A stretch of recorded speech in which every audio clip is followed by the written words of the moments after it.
É o que tem, é o que vai. Bora. Então, vocês que estão aí fazendo outra coisa, vamos aqui pra mim, tá? Eu já estou lutando contra o ar, então bora pra cá, tá? Então, oi. Ei, Cesário, vai lá. Então, hoje o que é que a gente precisa, hoje o que é que eu vou, qual é o objetivo? Hoje a gente vai ter que entender o que é uma classe, o que é um objeto, o que é uma referência, o que é um método, um atributo, um construtor, um toString, como é que esses elementos são escritos em Python e como é que eles são escritos em outras linguagens equivalentes. Eu vou usar normalmente o exemplo de Java e TypeScript. Então vamos lá. Para isso, eu vou utilizar a tarefa da toalha. Então eu vou ensinar os conceitos resolvendo um problema. O problema que a gente vai resolver é o probleminha aqui da toalha. Toalha é o item mais útil do universo. Então, vou colocar aqui para abrir os arquivos. Eu vou começar a ler a atividade. E aí, com a própria atividade, eu vou explicando os conceitos. Então, voltando. Eu preciso de uma certa abstração para entender quais elementos do meu objeto real que está sendo modelado são relevantes. Nesse caso, o que é que o problema me diz? O problema me diz que eu vou criar uma toalha. A minha toalha, ela vai ter 3 atributos: cor, tamanho e umidade. Presta atenção na primeira palavra que a gente vai utilizar daqui a pouco, que é a palavra atributo. Daqui a pouco, aí ele pede, crie um construtor, palavra nova, construtor, que inicialize os atributos cor, tamanho com os valores recebidos por parâmetro e a umidade com 0. Já temos 2 nomes novos, atributos e construtor, que a gente não utilizava em FUP. Terceiro nome, crie um método enxugar que recebe um valor e aumenta o atributo. Então a gente já tem 3 nomes novos: atributo, construtor e método. E aí ele diz para criar o método torcer, que zera o atributo da toalha.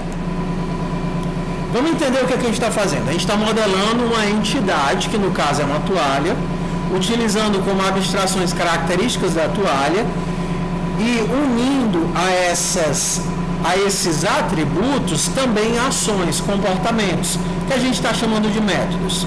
Em código, esses elementos eles têm a seguinte cara. Número 1, para criar uma entidade, a gente vai utilizar a palavra class, que lá no Go a gente também utilizou como class.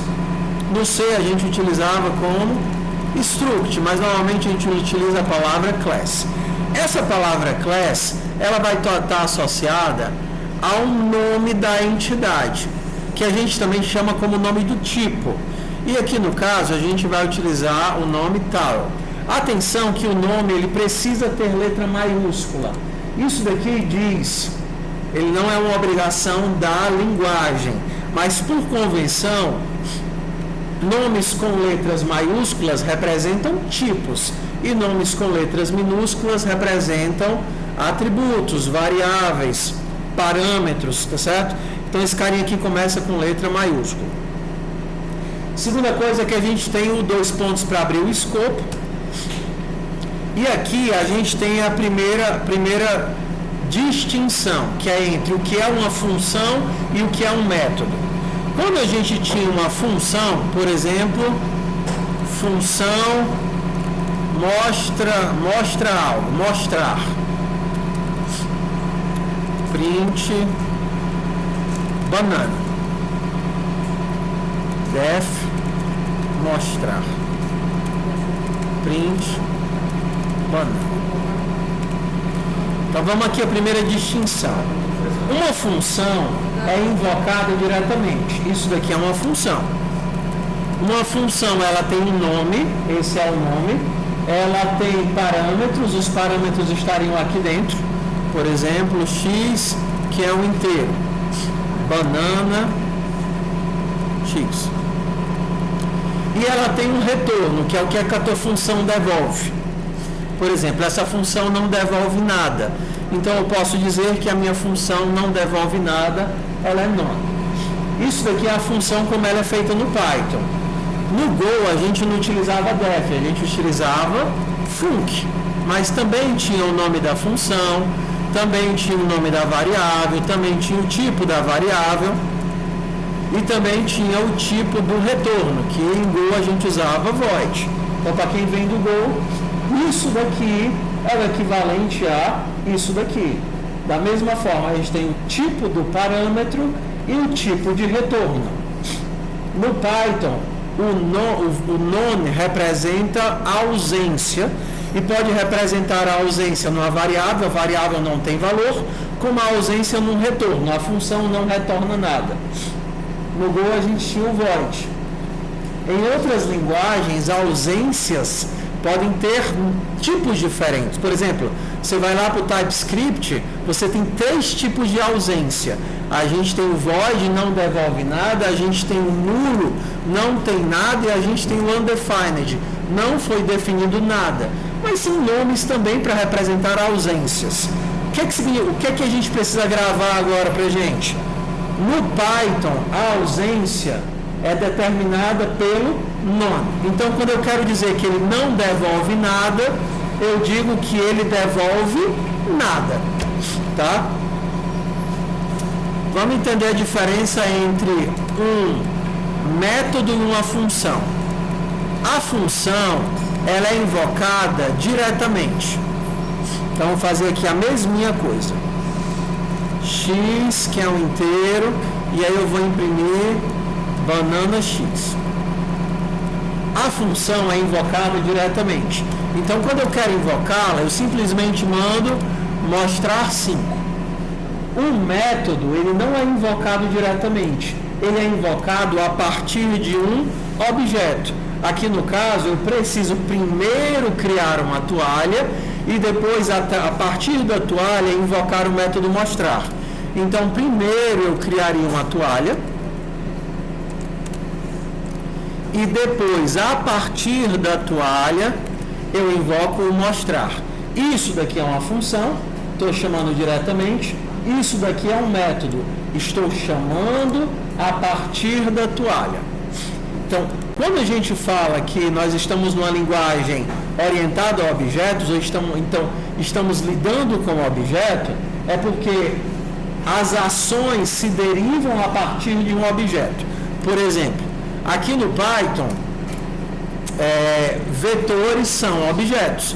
Então, a gente cria assim, A é uma lista com os valores 1, 2 e 3. 1, 2 e 3. O que é o A? Ele já vai dizer, A é uma lista de inteiros. Quando vocês estavam fazendo em Go, que vocês queriam colocar um novo valor dentro da lista, vocês tinham que fazer o quê? A recebe append de A4. Não era desse jeito que a gente fazia em Go? Porque em Go, o append é uma função que recebe uma lista e um valor e retorna uma nova lista. Em Go a gente trabalha com funções e valores, primordialmente. Só que em Python a gente trabalha orientado a objeto. Então a gente trabalha com métodos dessa lista. Então aqui eu faria append 4. Percebe a mudança da forma de pensar? Aqui eu estou trabalhando com um método que é invocado a partir do objeto. A lista é um objeto e eu invoco um método a partir do objeto e isso altera o estado do objeto. O meu objeto que antes tinha um estado de ter 3 elementos, agora se eu mandar imprimir, ele vai ter 4 elementos. Então aqui eu estou pensando orientado ao objeto. Em Go eu pensava orientado a procedimento, orientado a funções, tá? Então, número 1. Uma função é chamada diretamente, sem precisar de um objeto. Um método, e esse cara aqui é um método, ele exige um objeto para ser invocado, porque ele só faz sentido a partir do objeto. Beleza? A distinção entre função e método, sim ou não? Então, bora para o próximo passo. Para eu criar um objeto em Python, eu só preciso colocar o nome do tipo, o tipo é tal, e chamar os parênteses. Isso daqui em Python é suficiente para eu criar um objeto. Isso daqui não cria um objeto. E isso daqui cria um objeto. Ok? Quando eu quero definir parâmetros ou informações de como criar esse objeto, por exemplo, eu quero criar uma toalha que é vermelha, eu quero criar uma toalha que é grande e vermelha. Essas informações têm que ser enviadas para algum lugar. Esse algum lugar, em orientação a objeto, a gente chama de construtor. É um método que constrói o objeto. E esse construtor, ele tem uma cara diferente para linguagens diferentes. Como é que isso daqui é feito em Python? É assim, é um método especial, e aí a gente vai entender por que é que ele é especial, que tem obrigatoriamente esse nome e recebe obrigatoriamente self. Então pronto, isso é o construtor. Como qualquer método ou como qualquer função, eu posso passar parâmetros para ele. Eu posso dizer que, olha, na hora de criar você vai receber a cor e você vai receber o tamanho. A cor vai ser um texto e o tamanho vai ser um texto. E para criar esse cara, aí a gente vai ter que entender, eu vou pendurar coisas nesse self. E agora eu vou explicar quem é esse tal desse self. Ok, a minha cor vai ser color, o meu size vai ser size, e tinha um outro atributo que ele queria criar. Qual era? Era o quão molhada a minha toalha estava. Algumas observações para a gente entender de cara. Número 1, não tenho obrigação de receber todos os valores que eu vou iniciar. Então, por exemplo, eu não recebi aqui o wetness, porque eu quero que toda toalha seja criada seca. Toalhas não são criadas molhadas. Exatamente. Eu não vou receber, por exemplo, aqui diretamente da invocação, tá? Então, a primeira observação é essa. Eu não preciso, mesmo que muitas vezes eu vá fazer, receber todos os parâmetros que eu vou criar. Número 2, eu não preciso, a redundância de dizer cor é uma string, porque aqui ele já está recebendo um string. Mas eu sugiro que vocês façam. Tudo bem? Eu sugiro que vocês façam, justamente porque se vocês mudarem alguma forma, ele garante que ele vai avisar, ei, você não pode mudar não, porque você está recebendo como uma string. Então eu sugiro que vocês façam. E número 3, o que é esse tal de self? O Python, por ser uma linguagem dinâmica, você tem que imaginar que a toalha ela é criada como um objeto disforme, ou seja, sem forma, vazio, zerado, e você começa a pendurar coisas nesse objeto disforme. Na linha 5, ele é um objeto totalmente vazio, sem nada. Na linha 6, nesse objeto que não tinha nada, você acabou de criar um atributo. E pendurou nesse objeto que até então não tinha nada, um atributo com o nome color, que é uma string, e para esse atributo color, que é uma string, você copiou esse valor. E aí você continua fazendo isso para todos os outros atributos.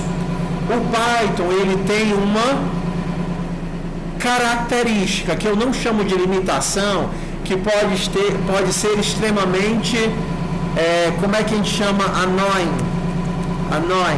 Uma coisa que é chata, né? Enjoada. Que é, você consegue criar atributos fora do init. Você, por exemplo, bem aqui no init, você poderia criar outra coisa, recebe banana. Olha que coisa estranha. Fora da construção, você está pendurando criando outras ações, outros métodos, porque isso é próprio de como a linguagem é pensada. Essa característica de linguagem dinâmica faz com que em qualquer momento do tempo de vida do objeto eu consiga adicionar para ele um novo atributo ou um novo método. Guardou essa ideia? Numa linguagem compilada, terminou o construtor, você já sabe exatamente quais atributos ele tem, quais métodos ele tem e acabou-se. Numa linguagem dinâmica como o Python ou o JavaScript, em qualquer momento do tempo de vida do objeto, você pode grudar um novo penduricalho nele e ele vai passar a ter esse penduricalho. Depois a gente vai aprender formas de impedir isso, tá certo? Mas por enquanto a ideia é essa. Esse self é o objeto que está sendo construído e passar por essas linhas está colocando essas informações nesse objeto. Então, o que é um atributo? Um atributo é uma variável que o objeto possui que descreve o estado desse objeto. Então, é uma variável descritora de estado. Oi? Certo. Mas quando aí a gente já cria um atributo? Sim. Então, agora vamos para as características de o que faz esse ser um método especial, e tem quem diga que esse cara não é um método. Número 1, por que esse cara é um método e não é um método? Primeiro, ele não é chamado intencionalmente. Eu não consigo dizer, eu quero chamar o método init. O método init, o construtor, obrigatoriamente é chamado quando eu crio alguma coisa. Eu não crio ele eu não chamo ele explicitamente. Ele é chamado quando eu tento criar um objeto. Então ele é chamado implicitamente. E em segundo caso, ele não pode ser chamado em outros momentos da vida do objeto. Ele é obrigatoriamente chamado apenas e unicamente quando o objeto é criado. Então é apenas na inicialização. Por isso que ele não se parece com o método comum, que eu chamo explicitamente e eu posso chamar quantas vezes eu quiser e em qualquer momento da vida do objeto. Tudo bem? Todo mundo feliz até aí? Vamos distinguir a classe do objeto, tá? O que é a classe e o que é o objeto? A classe é a classe towel, a classe toalha. O objeto é aquele espaço de memória que foi inicializado e que guarda as informações de estado. Aqui eu tenho uma classe, a classe toalha, e eu tenho dois objetos sendo criados. O primeiro é um objeto vermelho de tamanho G e o segundo, por coincidência, também é um objeto vermelho de tamanho G. Só que qual é a diferença? T e T2, cada um tem o seu próprio espaço de memória. Ambos são disjuntos, são independentes. Se eu quiser, eu posso fazer t.color recebe blue. Então eu fui lá no espaço de memória do T e mudei a cor dele para azul. Como ambos são distintos na memória, cada um deles altera a cor do T, não muda a cor do T2. Então eu tenho uma classe, qual é a classe? Toalha, e eu tenho dois objetos. O primeiro foi criado aqui e o segundo foi criado aqui. Eu tenho uma classe e dois objetos. Tudo bem até aí? Tamo junto? Tamo junto? Se você boiar, você pede ajuda, tá? Ok. Já que vocês entenderam o que é um construtor, eu vou mostrar agora como é que são construtores em outras linguagens. Lembra? O objetivo quando eu faço essa extrapolação é você perceber que existe o mesmo conceito, mesmo que ele seja escrito de formas diferentes. Quando você tem esse Paranauê aqui, por exemplo, em TypeScript, ele é feito da seguinte forma. No TypeScript eu não tenho o conceito de self. O objeto ele é referenciado através do this. Esse cara que eu estou manipulando. Então, no TypeScript eu faria this.color recebe color e this.size recebe size. No TypeScript, esse cara não se chama init, ele se chama obrigatoriamente constructor. e eu não preciso do def. E aí eu utilizo os colchetes. Então, TypeScript eu teria essa forma aqui de fazer.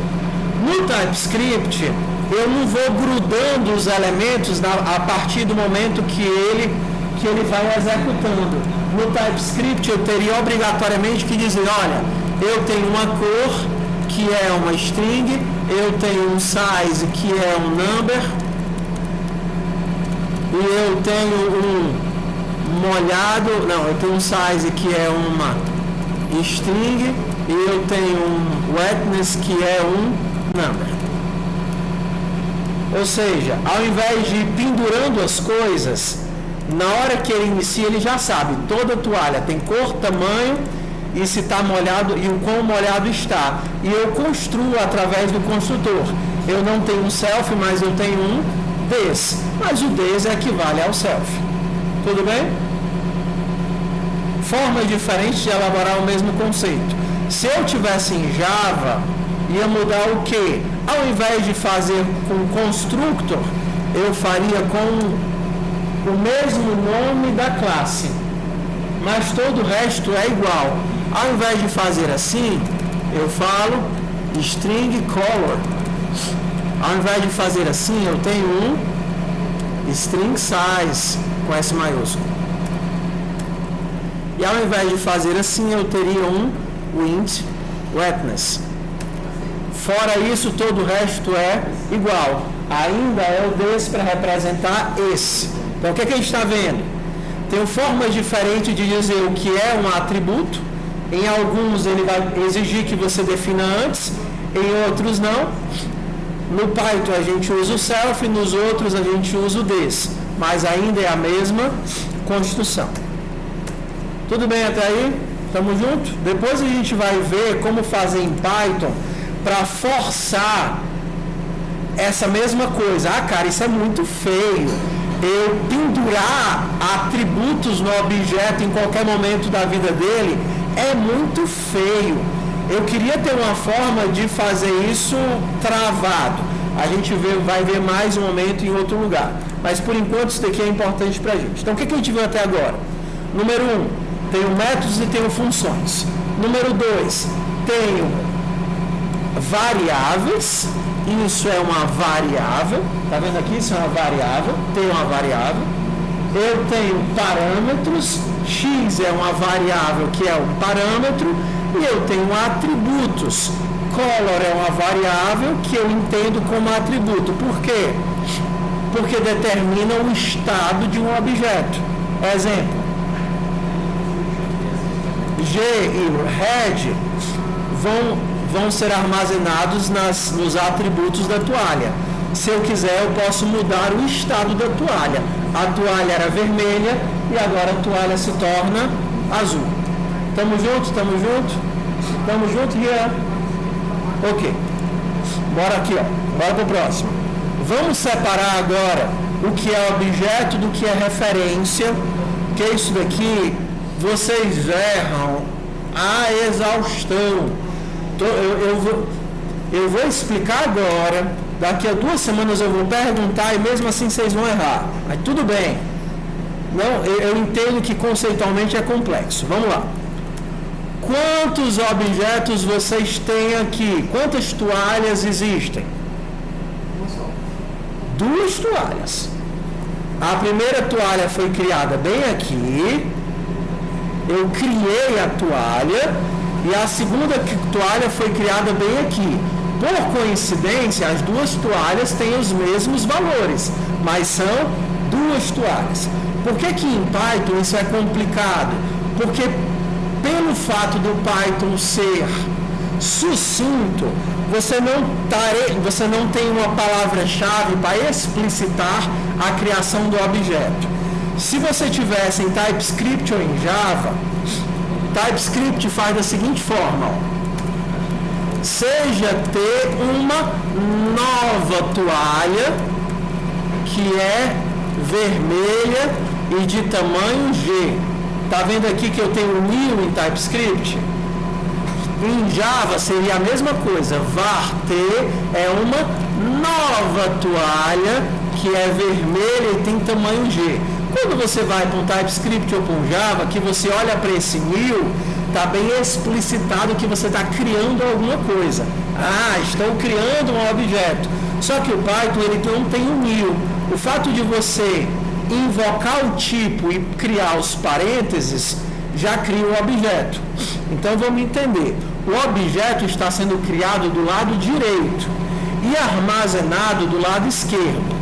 Então a gente tem a seguinte coisa: referência, armazena, objeto.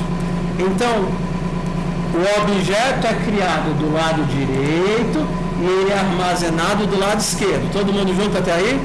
Ok. E se eu faço isso daqui? T2 recebe T. Quantas toalhas eu tenho? Uma ou duas?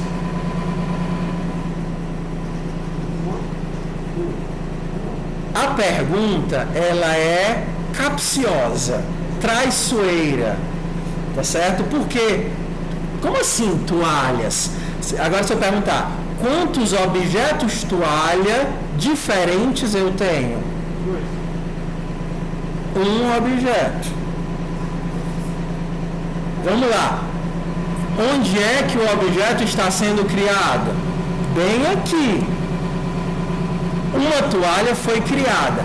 Referência, armazena, objeto. Uma toalha foi criada, um objeto toalha foi criada na memória. Eu fiz isso daqui até para outra turma. Na hora que você roda esse pedacinho de código, só esse, sem nada, tá certo? Esse pedacinho de código diz: crie um bloco de memória.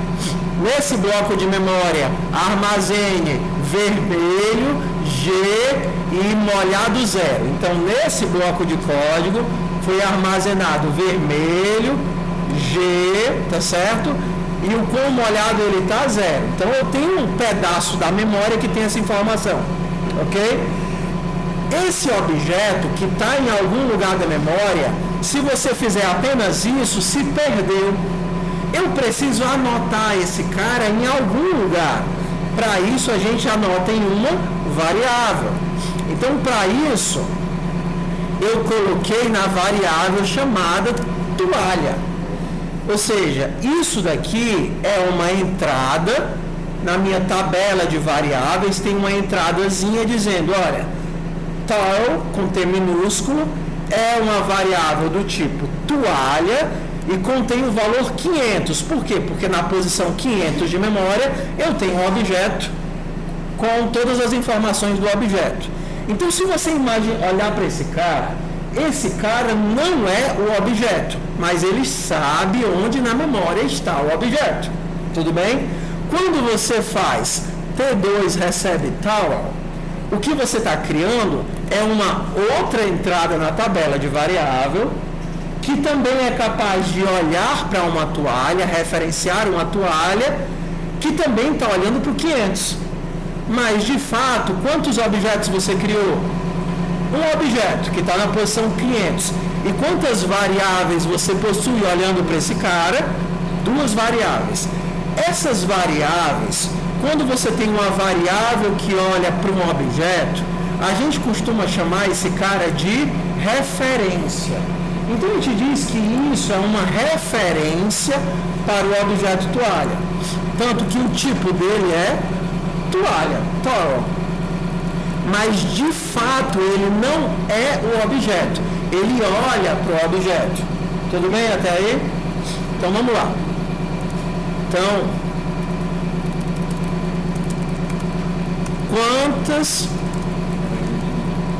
quantos objetos diferentes toalha eu tenho agora? 2. Onde é que eles foram criados? Aqui e aqui. E quantas referências para toalhas eu possuo? 2 também. Quais são? A de nome tal e de nome T2. Se eu fizer isso daqui,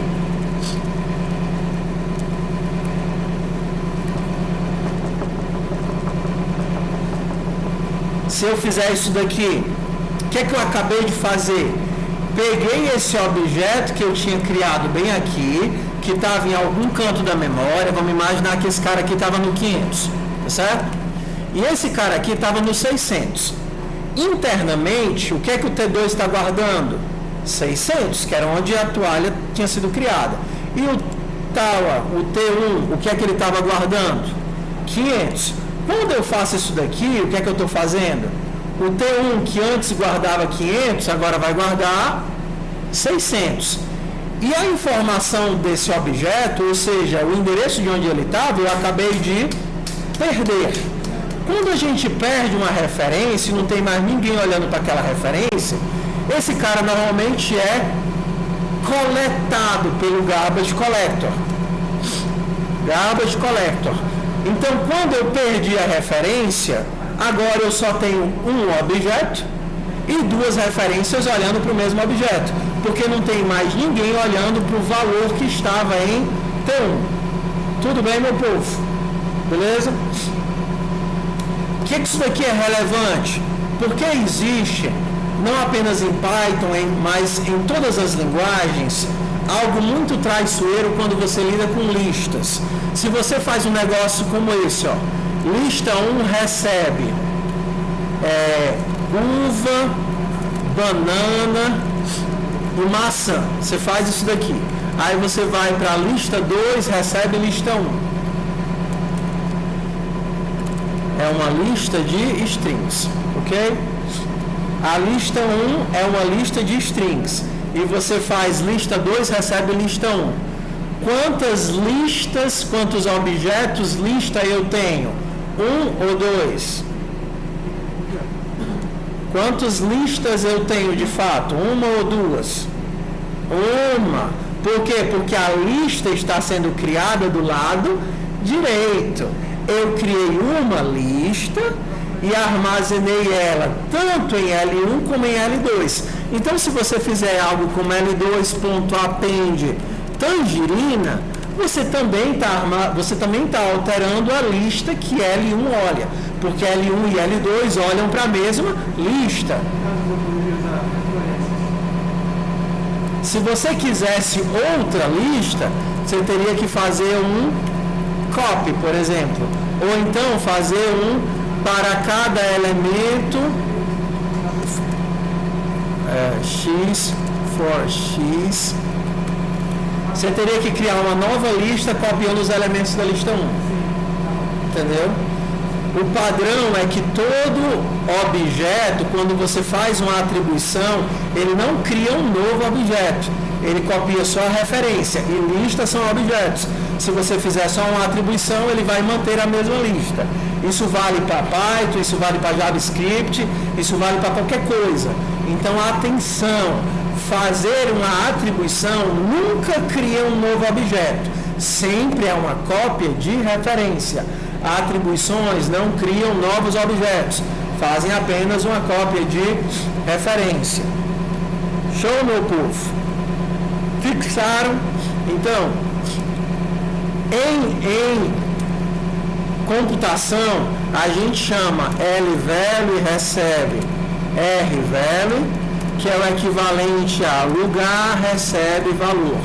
O lado da esquerda sempre é pensado como um lugar e o lado da direita sempre é pensado como um valor. Se eu faço T1 recebe T2, eu estou olhando para T2 enquanto o valor que T2 guarda e eu estou olhando para T1 como o lugar onde eu vou guardar esse valor. Ok? Então, nisso nós diferenciamos. Já teve um monte de coisa que a gente viu aqui. A diferença entre classe e objeto. Objetos são criados a partir da classe, mas cada objeto tem o seu próprio espaço de memória. A gente viu a diferença entre atributo, variável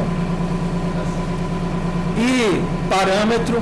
Parâmetro é o que a gente recebe na função, atributo é o que determina o estado de um objeto e variável é variável. A gente viu a diferença entre objeto e referência. Objetos são criados sempre do lado direito, não tem como criar um objeto do lado esquerdo. E o lado esquerdo é apenas o nome da variável que indexa esse objeto. Vamos para o próximo agora. Vamos para uma característica que é própria do Python. Atributos default, atributos nomeados. Quando a gente determina um parâmetro, e isso não apenas no construtor, em qualquer lugar, a gente pode colocar para esse parâmetro um valor default. Então, por exemplo, se o cara não quiser passar o tamanho vai ser P. Então, se eu não passar o tamanho, qual vai ser o tamanho da toalha? P. Beleza? Todo mundo feliz até aí? Se eu quiser passar o tamanho, eu vou passar o tamanho que é M. Se eu não passar o tamanho vai ser P. Beleza. JavaScript tem parâmetro nomeado? Parâmetro default? Sim. TypeScript tem. Go não tem. Java, que eu lembre, não tem. Por que parâmetros default são bons e ruins? Por causa disso daqui, ó. Do jeito que está aqui, eu tenho que cor é obrigatória e tamanho é opcional, beleza? Agora eu vou fazer com que cor também seja opcional. Então, se eu não passar a cor, qual é a cor? Tá branco. Então, se eu não passar nada, o que é que vai acontecer? A cor vai ser branca e o tamanho vai ser P. Conforme a quantidade de parâmetros começa a crescer, começa a ficar confuso, e aí você pode cometer uma gafe como essa. Eu quero definir só o tamanho. Só que o que é que você acabou de definir? Se eu passar só um, ele vai para cor ou ele vai para tamanho? Ele vai para cor. Então, sem querer, você está fazendo a atribuição errada. Para isso, que normalmente as linguagens que permitem parâmetros default também permitem, C++ não permite, por exemplo, mas Python permite que os parâmetros sejam nomeados. Então você pode explicitamente nomear todos os parâmetros, inclusive nomeá-los fora de ordem. E aí a minha cor vai ser blue. Aqui, ó. Como agora eu estou colocando os parâmetros nomeados, eu posso colocar eles inclusive fora de ordem. A cor vai ser passado depois e o tamanho vai ser passado antes, tá certo? Então, normalmente, e aí você pode ir lá curiar, quem permite parâmetros default também permite parâmetros nomeados. Nem sempre a gente tem as duas coisas. Por exemplo, Go permite parâmetros nomeados, mas não permite parâmetros default. Quando você está construindo a struct, você pode colocar nomeado em qualquer ordem, mas ele não tem default. Então assim, quando você estiver estudando uma linguagem nova, verifique, permite parâmetros default? Se sim, permite parâmetros nomeados? Se sim, você pode alterar a ordem deles. Uma coisa que é comum a todas as linguagens, não faz sentido você permitir parâmetros default fora de ordem, porque aqui eles funcionam da seguinte forma: se você não passar nada, esse daqui é obrigatório e esse daqui é opcional. Não existe um caso em que você pode fazer isso, ter um opcional depois de um obrigatório. Sempre é opcionais no fim e obrigatórios no começo. Então você sempre vai ter que preencher a lista de opcionais de trás para frente. Então a regra é obrigatório sempre no começo, e você, quando você fizer eles nomeados, você pode passar em qualquer ordem. Ok? Nomeados e opcionais. Vamos para o próximo. Então, entendemos o que é um construtor.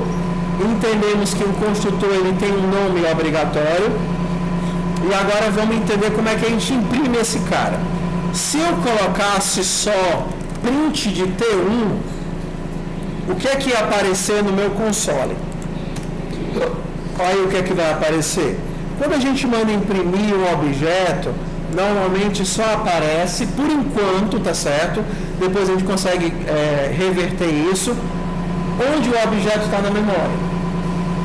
Da mesma forma que o construtor é um método especial, existem outros métodos especiais. E o primeiro é o método toString, que em Python ele tem esse nome aqui, ó, self, que não retorna nada. Então o que é que esse método faz? Esse método, exatamente com esse nome, ensina o objeto como é que ele se transforma em texto. Então, o padrão é obrigatoriamente str, com esses tracinhos antes e esses tracinhos depois. Obrigatoriamente ele não recebe nenhum parâmetro e obrigatoriamente ele não retorna nada. E aí a gente pode fazer algo como retorne, por exemplo, self.color, só qualquer coisa para eu transformar esse cara em texto. Self.size, self.wetness. Perdão, nada não, retorna um string, desculpa. Então, obrigatoriamente, ele não recebe nada e retorna um string. Então, agora, quando eu mandar imprimir o objeto, automaticamente ele vai perceber, ops, estão tentando me imprimir, como é que eu me transformo em texto? Aí ele se transforma em texto e aí eu consigo imprimir algo legível. Red G0. Então já vimos que existem dois métodos especiais. O método init, que é o construtor do tipo, e o método str, que retorna a string do tipo. Vamos agora para um método normal. O primeiro método normal que ele me pede, ou seja, um método que não é especial, é cria um método enxugar, dry, que recebe um inteiro. Deu para pegar uma caixa de som, mas esse negócio é muito barulho. Desatento, né? Mas mesmo assim, eu consigo alcançar vocês com a minha voz? De boa, né? Mas basta eu falar um pouquinho mais baixo, que lá já fica difícil de escutar, né, Anny? Foda. Trazer um microfone. Bora. Então, o primeiro método que ele pede, um método de usuário, é: ei, eu quero que você crie um método para fazer a toalha secar coisas. Então, qual é a nossa sequência? Eu quero criar um método, vou aqui no def. O meu método tem que ter um nome, o meu método vai ser secar, o meu método vai alterar o estado do objeto, eu passo para ele o objeto que vai ser alterado, eu tenho que dizer o quanto de água eu estou tentando enxugar, uma certa quantidade de água, essa quantidade é um inteiro, e aí eu vou aumentar o quão molhada a toalha estava, secando uma certa quantidade de água. Então vamos para o próximo conceito da aula de hoje.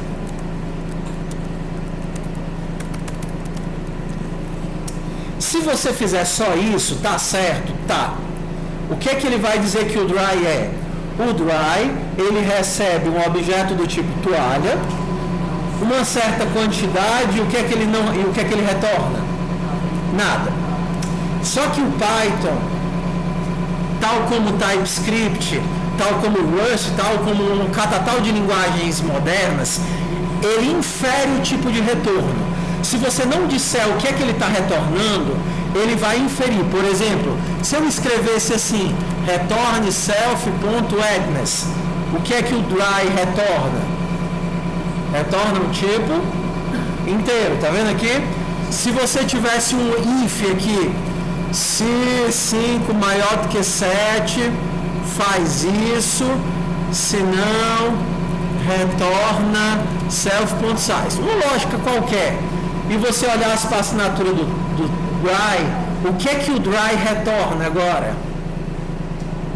Ele retorna ou um inteiro, ou então retorna uma string. Ele retorna um dos dois. Por quê? Porque ele sempre vai tentar, como você não definiu o retorno, vai tentar fazer inferência.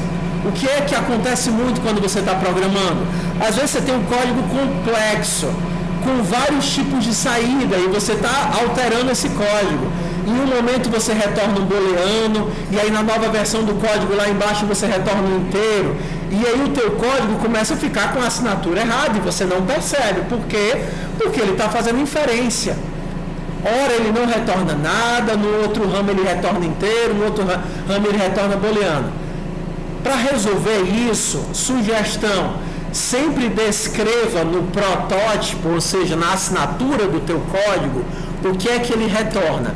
Porque a partir do momento que ele não retorna nada, se você retornar outra coisa, ele vai avisar: ei, tu estava dizendo que ele não retorna nada, já é isso.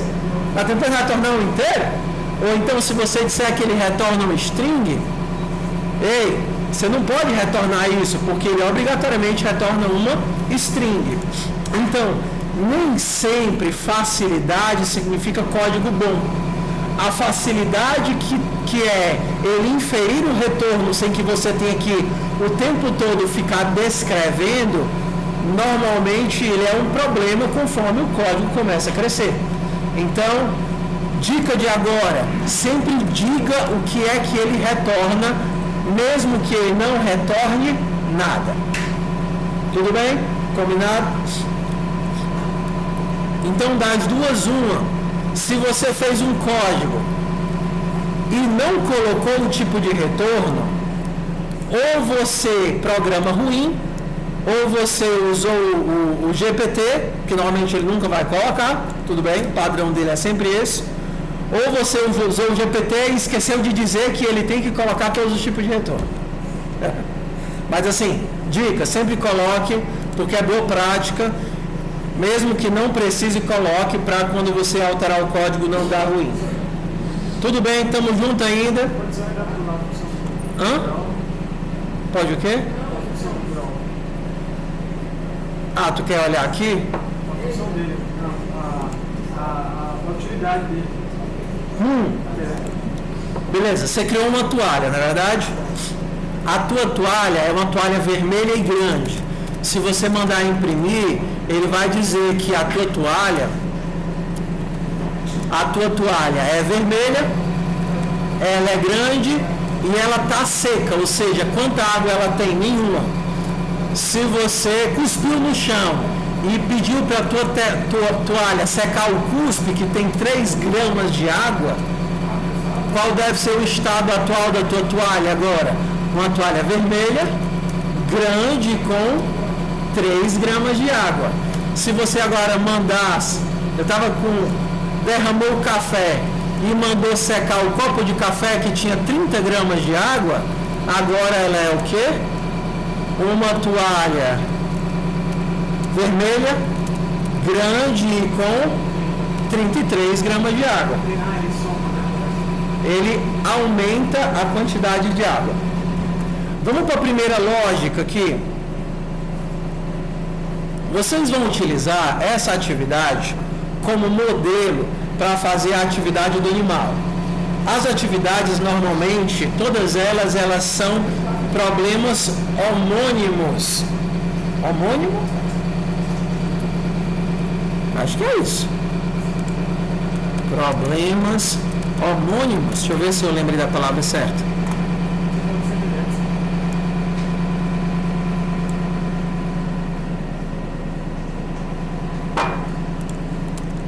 O que são?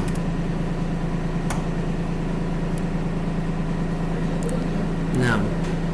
Talvez tenha outra palavrazinha que eu... O que significa? Os problemas que vocês vão encontrar na disciplina, eles são muito parecidos uns com os outros. Eles pegam os mesmos conceitos e pedem de formas diferentes. Por exemplo, aqui a gente tem uma toalha que tem uma quantidade de água e você vai secando a água e isso vai aumentando o quanto que a toalha está molhada, só que tem um determinado momento que a toalha satura do tanto de água que ela suporta e a partir do momento você não consegue mais fazer a toalha enxugar mais nada. Na atividade do animal, você tem um animal, esse animal começa como um bebezinho, um infante, e você vai fazendo ele envelhecer. Só que em um determinado momento ele morre, então ele não pode mais envelhecer. São problemas equivalentes, ok? Então, por isso que é importante que você aprenda as ideias aqui. Qual é a próxima ideia aqui da nossa toalha? Crie um método torcer que zera o tanto de água que tem na toalha. Então, eu vou pedir para vocês copiarem isso daqui, tá certo? Se vocês não estavam copiando ainda, eu vou pedir para vocês copiarem agora. Vou dar 5 minutinhos para vocês copiarem. E aí vocês tentam fazer o método torcer. Wring out. Que vai zerar a quantidade de água que tem na toalha. Bem simples, só para vocês programarem. E quando vocês terminarem o wring out, vocês fazem esse daqui. Pegar o máximo de umidade. Ou seja, uma toalha, ela tem um limite de água que ela suporta. E esse limite depende do tamanho dela. Toalhas P aguentam até 10 unidades de água. M até 20, G até 30. Então tentem fazer aí esses dois métodos. O torcer, que zera a quantidade de água, e o pegar o máximo de umidade, que retorna 10, 20 ou 30, dependendo do tamanho da toalha. Vamos lá, escrevam, usem os dedinhos aí. Se você já estava fazendo comigo, só cria esses dois métodos. Torcer e get max wetness. Faz os tipos certinho, tá certo? Faz os tipos certinho. Faz a implementação certinha. E se você não estava fazendo comigo, aproveita para fazer agora, tá? O que é que vai ser a lógica aqui? Você não deve conseguir colocar mais água numa toalha do que o próprio limite dela determina. Então, se você tentar, se é uma toalha P, nunca que ela vai poder passar de 10 unidades de água. Então, quando você terminar esse método aqui, você vai utilizar ele aqui no método secar, para nunca permitir que a toalha comporte mais água do que ela suporta. Vamos lá tentar fazer agora? 10 minutinhos para vocês fazerem. Todo mundo está com o repositório funcional. O teu ainda não? Deixa eu te ajudar.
X.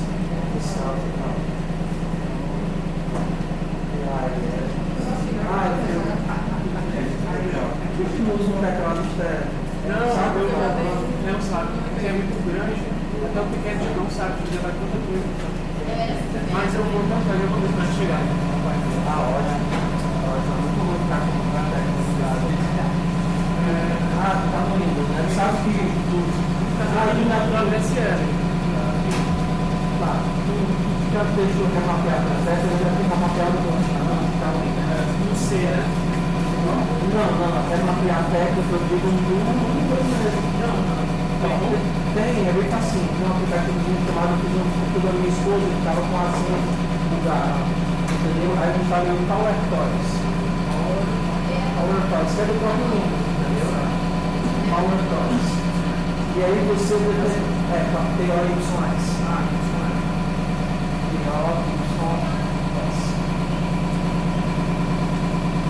Exato.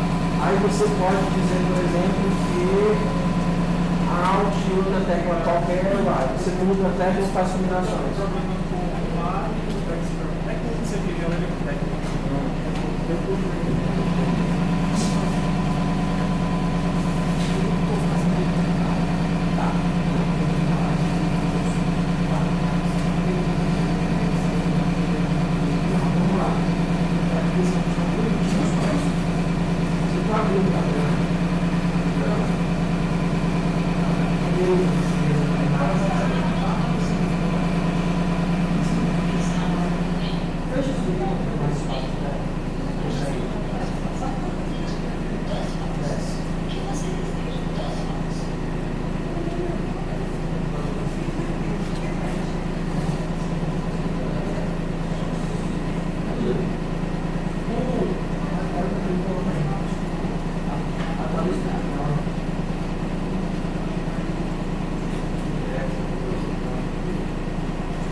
Pessoal, eu mandei no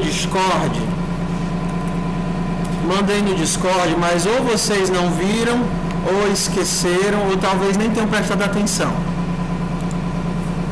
Lembra que eu disse que tinha um script para poder sincronizar as coisas lá?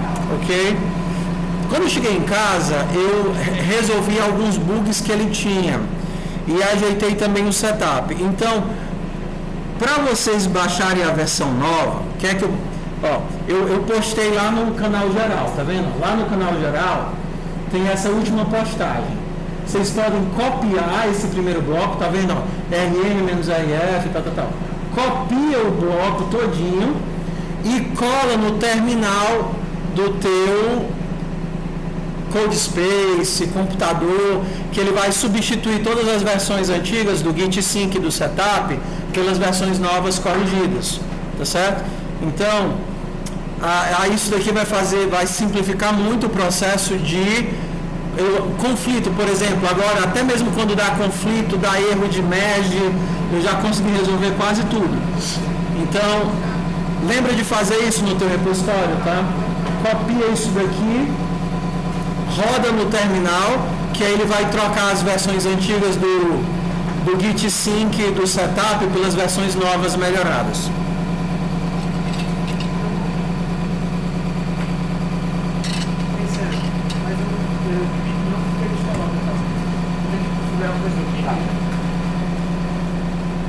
Tá sem livro? Tá. Vai lá no vai lá no você vai ficar aquele tal do Não, o instalador Está no centro. Deixa eu ver se eu lembro decorado. Acho que é Python, ASP.NET.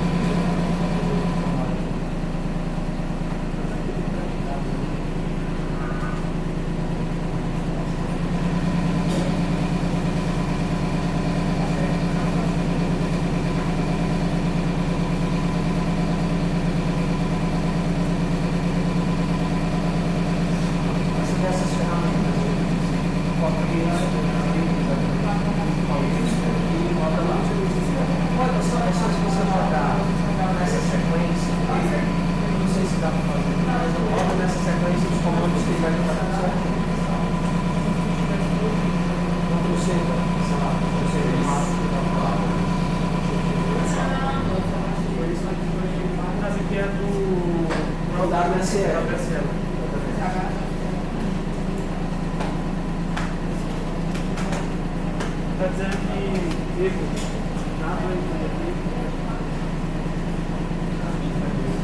instalar a Franciele ou de outra distribuição.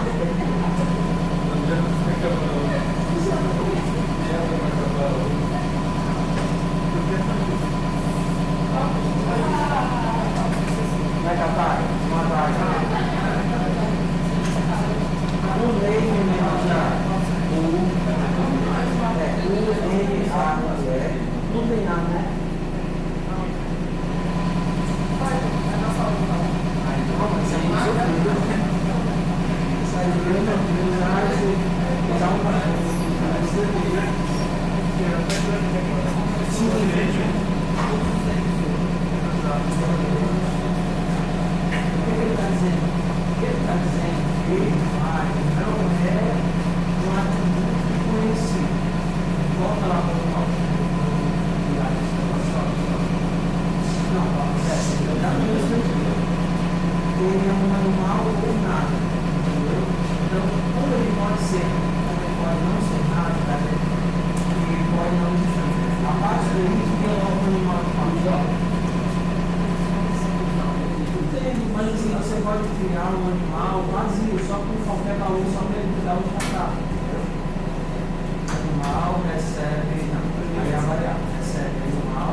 Porque assim,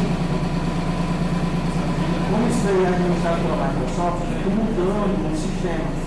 Então, às vezes ele entra como default, às vezes não entra como default, mas se você seguir ali, é tipo, você sempre está garantido que vai dar um jeito de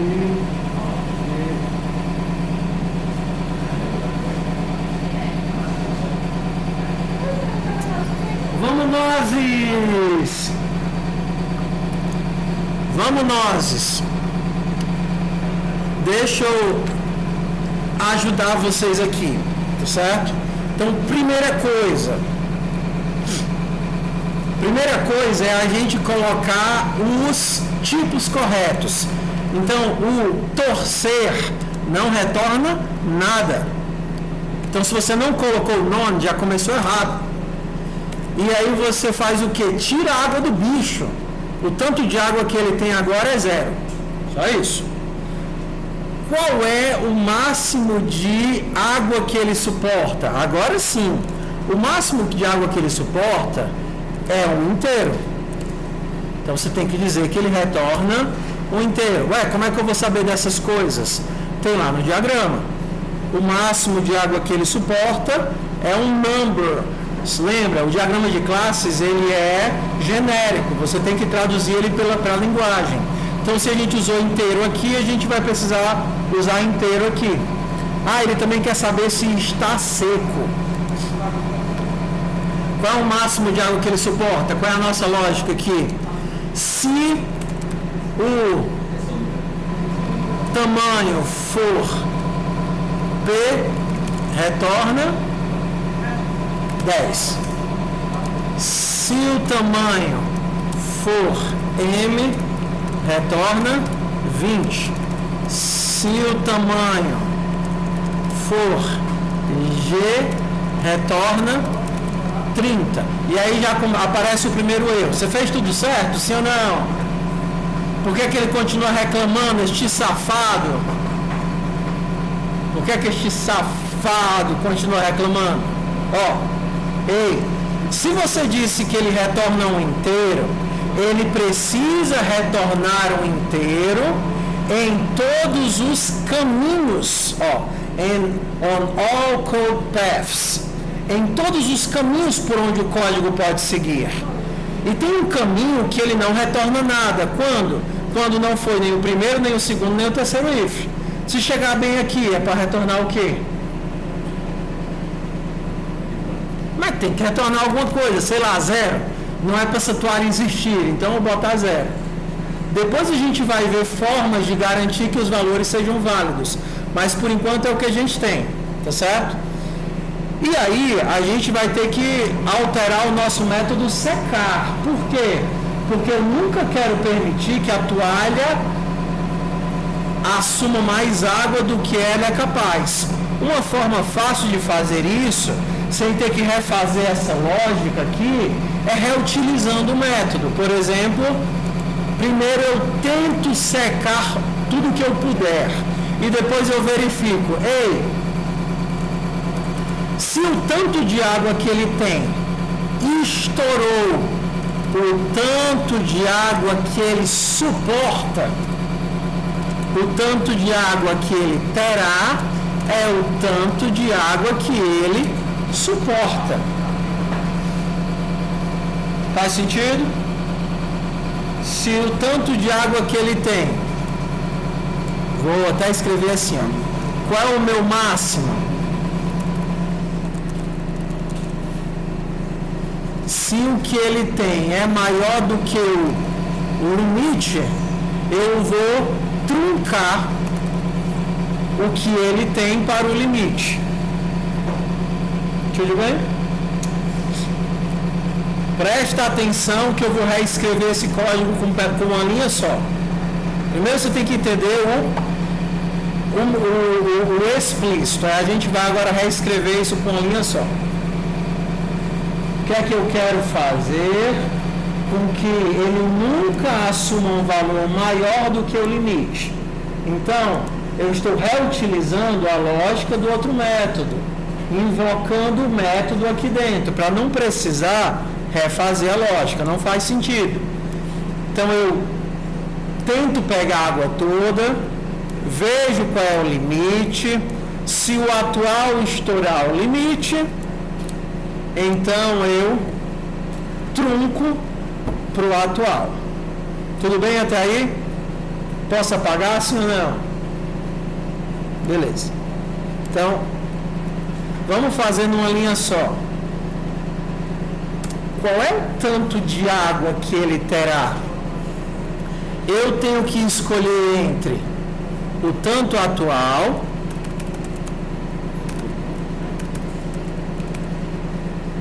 mais isso e o limite. Eu quero pegar o maior dos dois ou o menor dos dois? Hã? Não, se eu pegar o maior e isso daqui for maior, eu estourei o limite. Eu quero pegar o menor. Eu quero pegar o menor. Porque se esse cara aqui for muito grande, o que é que acontece? Eu pego esse daqui. Eu quero pegar o menor valor entre esse e o limite, ou seja, eu garanto que esse cara nunca vai estourar o limite. Essa é a forma pythônica de você garantir que uma variável tem um upper bound, né, um limite superior do qual ele não vai passar. Sempre você vai garantir que isso daqui nunca estoure o teto, que é esse daqui. Tudo bem? Então, você puxa para garantir que esse cara nunca estoure o upper bound, o limite superior. Forma pythônica de fazer. Não tem problema nenhum se você quiser fazer primeiro esse daqui para se acostumar, mas é a mesma lógica que a gente fez da outra forma. Tudo bem? Então, o que a gente fez aqui? Ó? A gente tem várias mini técnicas aqui. Número 1, a gente tem uma inicialização controlada, a gente tem funções de leitura, por exemplo, essas duas aqui são funções de leitura. Como é que eu sei se ele está seco? Está seco retorna um booleano. Como é que eu sei se ele está seco? Está seco se a umidade for 0. E essas duas aqui a gente chama de funções de leitura. Está seco e o máximo de umidade. Por quê? Porque elas não alteram o estado do meu objeto. Elas apenas verificam como o objeto está. Não importa como eu chamo essas daqui, elas nunca alteram o estado do objeto. Mas essas outras aqui, secar e torcer, elas podem alterar o estado do meu objeto. Tá vendo? Então a gente tem funções que alteram o estado e funções que não alteram o estado. A gente tem o método toString e a gente tem uma invocação por tabela. A gente tem um método que está invocando outro método. Então a gente viu várias técnicazinhas que vocês vão utilizar para fazer o animal. O animal tem de tudo isso daqui um pouco. Você vai fazer o animal envelhecer, se ele envelhecer, ele morre, você vai pedir para ele fazer barulho, mas para fazer barulho você vai verificar se ele está vivo, o animal que está morto não faz barulho, e é só tudo que a gente viu aqui, só que com outra cara. Não dá para a gente ver hoje a estrutura de testes. Então você vai tentar fazer o animal, mas não vai ficar se preocupando com o modelo de testes dele, tá certo? Você simplesmente vai ler o que é que a atividade é para fazer, tá certo? Ler o que a atividade é para fazer. Bota espécie, som, barulho, tenta envelhecer. Se por acaso ele estourar o tanto que ele consegue viver, ele morreu. Se ele morreu, não é para ele envelhecer mais, que nem a toalha. Não tem como ficar mais molhado do que o limite, tá vendo? A mesma técnicazinha. E você vai pegar o som. Tem aqui algumas dicasinhas de do que é que você deve fazer, mas você não precisa se preocupar com o teste. Simplesmente faz o código e aí na semana que vem, na primeira aula, eu explico para vocês como é que vai funcionar o modelo de front-end e back-end.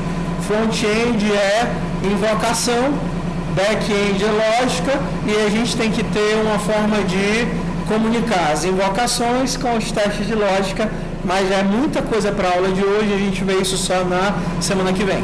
Mas para a semana que vem, já é para vocês trazerem o animal, que vocês devem terminar, se não terminaram ainda, a toalha, que é para vocês terminarem se não terminaram ainda, e o animal. Semana que vem a gente também vai fazer, no mesmo dia, o enxugar. Enxugar é a toalha que a gente acabou de fazer, colocando os testes dentro da toalha. Tudo bem, meu povo? Façam o post se vocês não fizeram ainda.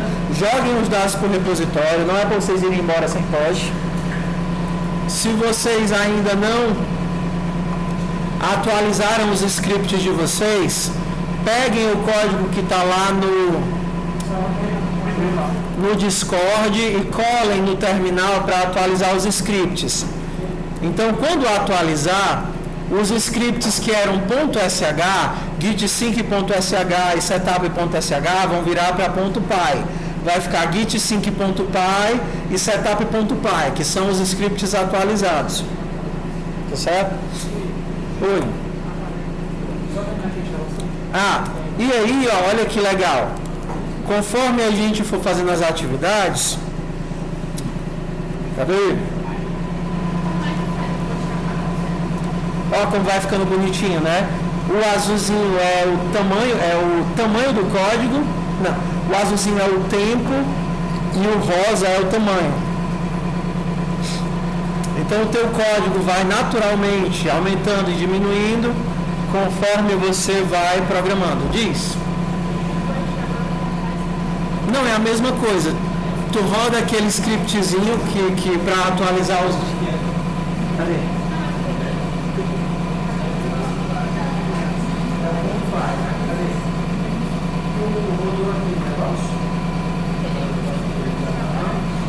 Então tu vai lá no Discord, copia aquele código e cola aqui.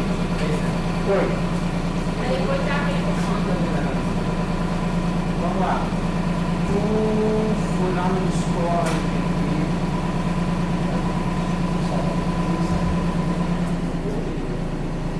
Pronto, então agora é só rodar 4, 5.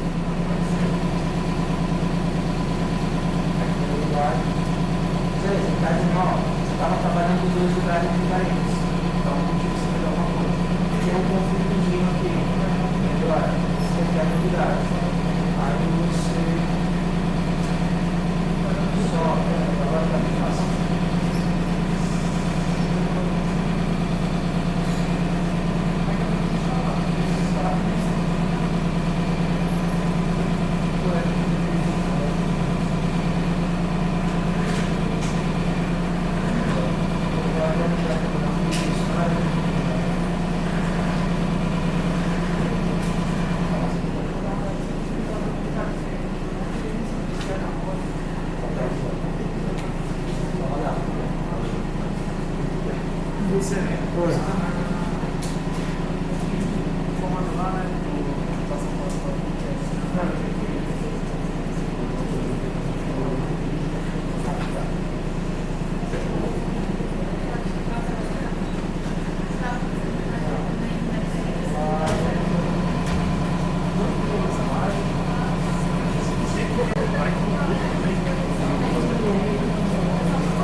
Dá só sudo apt update.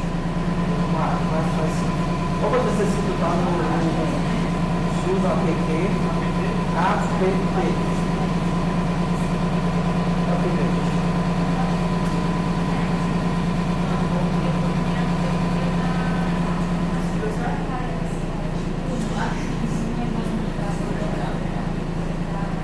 Beleza? Estamos no mundo, né?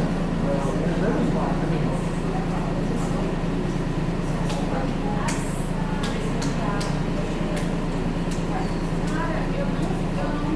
O apt upgrade.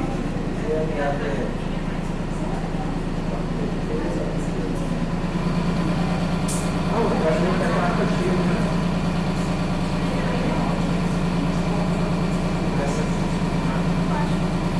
Não, mas em casa eu só uso o meu, né? Mas não é esse teclado. Eu tenho teclado. É porque o meu teclado dele já deve, esse tipo aqui, ó.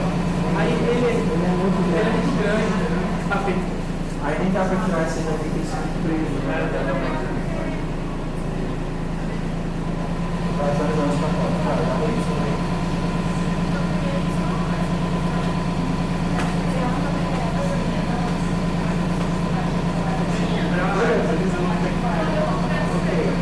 Sudo apt tudo tem feedback, não tem Python 3 ok, né? Não tem feedback, tem. Carta aí, fica feedback.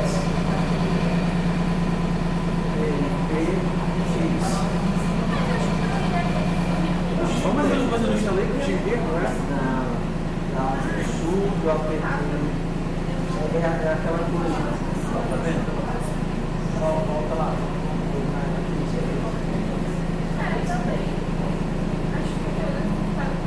Só traz parte aí de vez que não vamos conversar isso para ver se não, faz só de médio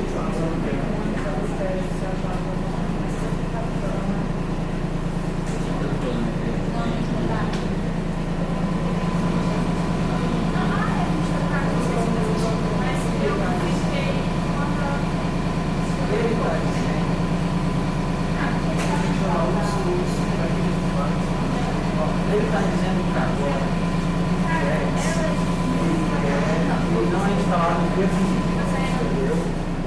Provavelmente o Windows mudou a versão do mundo e aí mudou a forma de instalar. Antes ele era instalado no dia 20, agora não é mais. Então deve ter um pacote próprio para instalar o Windows. O do atualizou do semestre passado para cá. Pergunta como é que perguntar o que está como instalar o PPX no lugar do SQL. Entendeu? Provavelmente tudo não era assim. Então, PPX no lugar do SQL.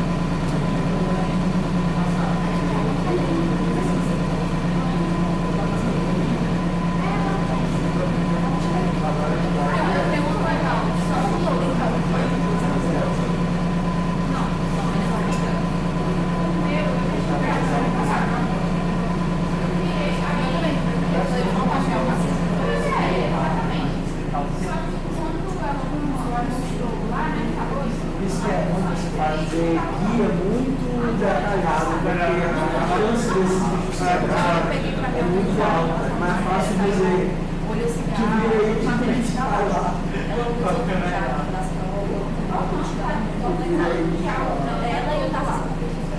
Vamos saber que ele já apaga tudo lá. Vocês vão entrar depois. Deixa eu mandar um.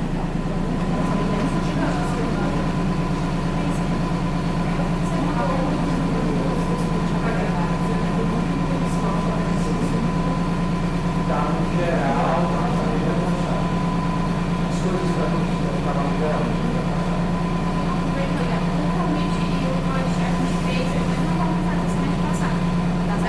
Funciona da mesma forma.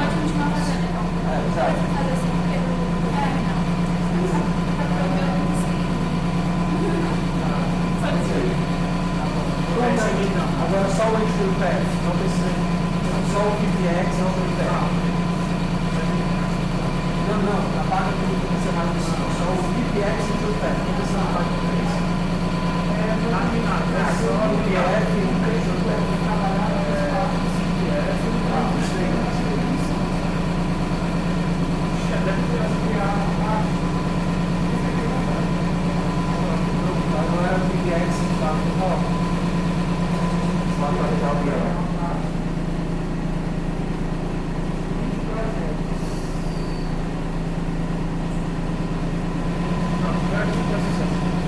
Deixa eu ver o pessoal na parte.